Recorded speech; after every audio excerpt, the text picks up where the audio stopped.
JP모건 헬스케어 컨퍼런스가 막을 내리고 바이오 섹터 전반의 분위기가 좀 가라앉는 모습입니다. 네, 맞습니다.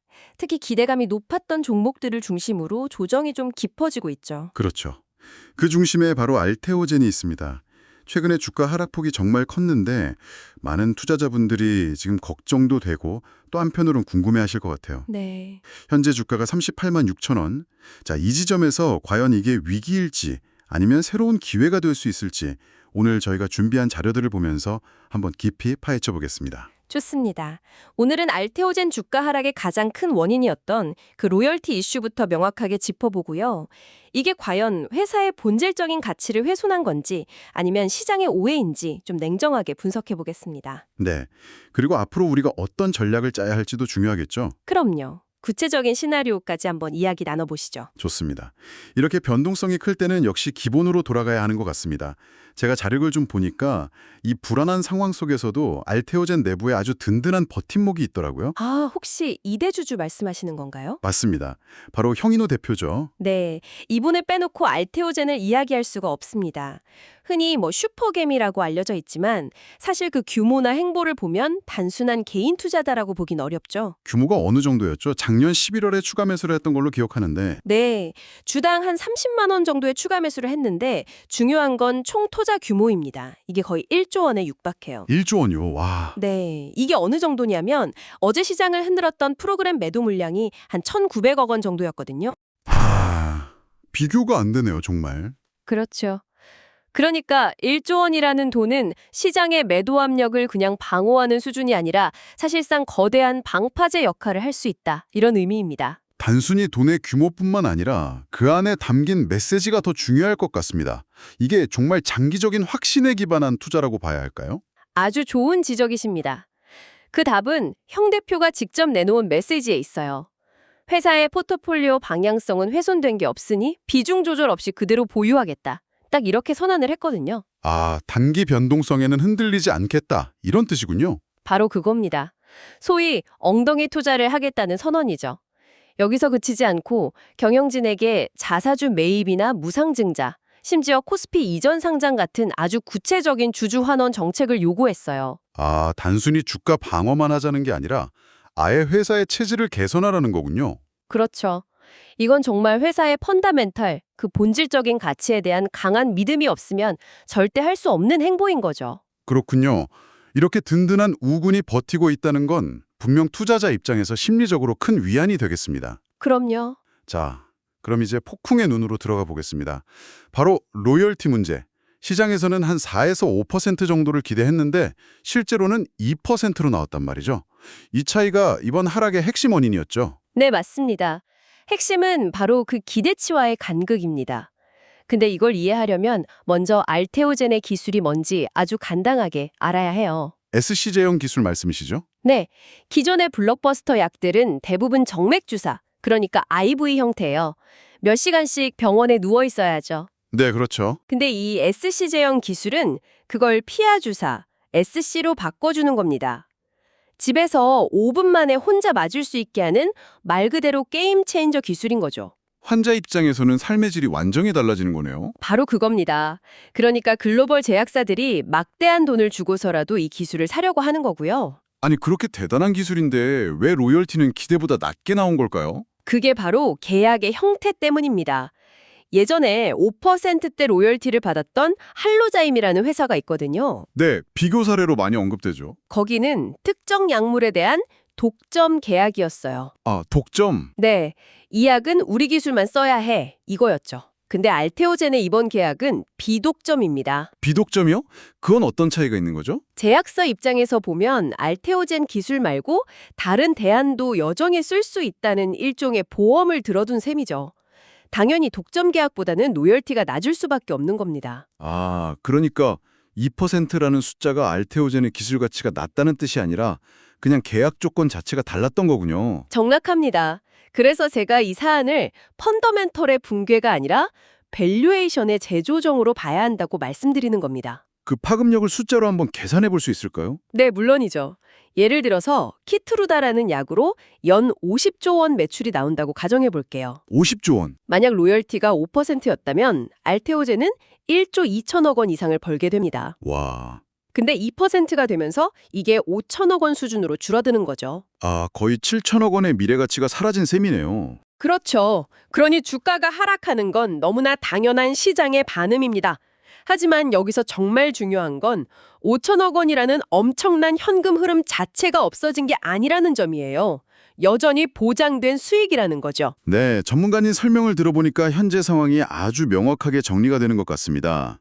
다만 알테오젠뿐만 아니라 사실 다른 좋은 바이오 종목들도 많아서 어떤 걸 선택해야 할지 고민이 많으실 텐데요. 그렇죠. 지금이 오히려 기회일 수 있으니까요. JP모건 헬스케어가 막을 내리고 많은 바이오 기업들의 주가가 빠지고 있습니다. 기대감으로 올랐던 거품이 빠지고 이제 진짜로 그 기업의 가치들이 평가되고 있는 건데요. 네. 맥주처럼 거품이 빠지면 그다음 진짜 맛이 느껴지는 것처럼 지금이 타이밍입니다. 알테오젠, D&D 파마텍, ABL바이오, 펩트론 등등 국내 너무 좋은 기업들이 많은데 어떤 걸 들어가야 할지 고민이 많으실 것 같습니다. 지금 조정을 받고 떨어진 상황에 들어가면 좋은 바이오 종목을 제가 자료와 급락한 알테오젠 대응 자료를 만들어 봤는데요. 아, 자료를 준비하셨군요. 네, 010-2165-6100으로 기회라고 문자 주시면 보내드리도록 하겠습니다. 곧 여러 호재가 기다리고 있어서 자료 받으시고 천천히 분할 매수하시면서 잡아가시면 좋은 수익 날 거라고 보고 있습니다. 네, 좋은 정보네요. 다시 한번 말씀드립니다. 010-2165-6100으로 기회라고 문자 주시면 제가 지금 바이오 섹터에서 정리해놓은 괜찮은 기업 자료 보내드리도록 하겠습니다. 자료를 준비한 만큼 이 방송을 보시는 분들은 좋아요만이라도 꼭 눌러주시면 정말 감사하겠습니다. 부탁드립니다. 네, 좋아요는 큰 힘이 되죠. 자, 그럼 다시 알테오젠 이야기로 돌아와서 이제 가장 중요한 부분입니다. 앞으로의 대응 전략. 펀더멘탈이 괜찮다는 건 알겠는데 그래서 언제, 어떻게 사야 하냐? 이게 핵심 아니겠습니까? 맞습니다. 지금 바로 저점 매수, 이거 좀 위험하겠죠? 결론부터 말씀드리면 절대 서두르시면 안 됩니다. 아, 절대요? 네. 지금 가장 중요한 지표는 수급이에요. 특히 연기금이랑 투신, 이런 기관 투자자들이 엄청나게 팔면서 이번 하락을 이끌었거든요. 네, 기관 매도세가 거셌죠. 이들의 매도세가 멈추는 걸 확인해야 합니다. 그리고 다시 순매수로 돌아서는 그 신호를 보기 전까지는 무조건 보수적으로 접근해야 해요. 한번 무너진 투자 심리가 회복되는 데는 시간이 꼭 필요합니다. 기관의 수급 변화를 가장 먼저 확인해야 한다. 알겠습니다. 그럼 좀 긍정적인 신호나 전망은 없을까요? 왜 없겠습니까? 최근에 나온 맥커리 증권 리포트를 한번 볼 필요가 있어요. 아, 외국계 증권사 리포트요? 네, 여기서 12개월 목표 주가로 59만 원을 제시했습니다. 59만 원이요? 현재 주가보다 훨씬 높은데요? 그렇죠. 이게 뭘 의미하냐면 시장이 이번 로열티 이슈를 단기 약재로 소화하고 나면 그 뒤에 있는 GSK와의 추가 딜 가능성이나 다른 파이프라인의 가치가 다시 주목받을 거다. 이렇게 분석하는 겁니다. 미래 성장 동력은 여전히 살아있다고 보는 거죠. 그렇군요. 그럼 그 수급이 안정되는 걸 기다리면서 구체적으로 어떤 가격대를 눈여겨봐야 할까요? 이제 기술적 분석을 좀 봐야 하는데요. 제가 차트를 분석해 보니까 지금 주가가 과거에 굉장히 중요한 지지선 역할을 했던 35만 원 선에 가까워지고 있어요. 35만 원. 네. 만약 이 구간에서 기관 매도세가 줄어들고 거래량 없이 주가가 더 이상 빠지지 않는 흐름, 그러니까 바닥을 다지는 모습이 보이면 그게 1차 분할 매수를 고려해 볼 수 있는 신호가 될 수 있습니다. 아, 35만 원 선에서 지지가 되는지를 확인하는 게 우선이군요. 맞습니다. 반대로 이 지지선이 그냥 힘없이 무너진다. 그러면 추가 하락 가능성을 열어두고 더 기다려야 하는 거고요. 아주 명확한 기준점을 제시해 주셨네요. 35만 원이라는 가격대에서 벌어지는 힘겨루기를 지켜보는 것이 단기적으로 가장 중요한 전략이 되겠습니다. 그렇습니다. 그냥 싸니까 사자는 감으로 하는 투자가 아니고요. 기관 수급이라는 데이터, 그리고 35만 원이라는 기술적 기준, 이 두 가지를 가지고 확률 높은 자리를 찾아 들어가는 전략적인 접근이 필요한 시점입니다. 힌트를 조금만 더 주실 수 있을까요? 데이터상으로는 빠르면 다음 주 중반부터는 기관의 매도 압력이 좀 약해질 조짐이 보입니다.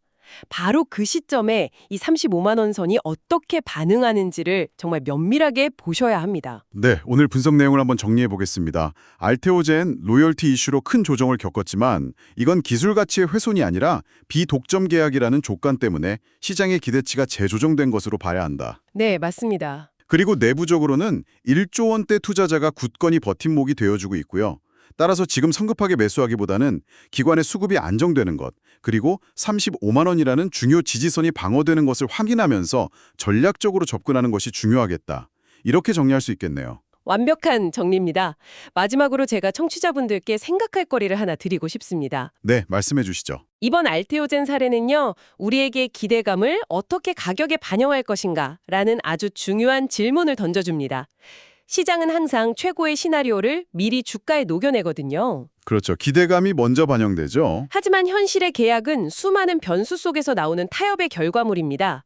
그렇다면 우리 투자자들은 다음 성장주를 찾을 때 막연한 장밋빛 전망이 아니라 가장 현실적인 시나리오를 기준으로 기업 가치를 평가하는 훈련을 해야 하지 않을까요? 아, 정말 중요한 말씀이시네요. 여러분이 다음으로 보시는 성장 산업, 그 기업의 현실적인 가치는 얼마일지 한번 직접 계산해 보시는 건 어떨까? 그런 질문을 드리고 싶습니다. 네, 오늘 분석해드린 알테오젠의 정밀 매수, 매도 가격이 담긴 대응 자료가 필요하신 분들은 잊지 마십시오. 네, 꼭 챙겨 가셔야죠.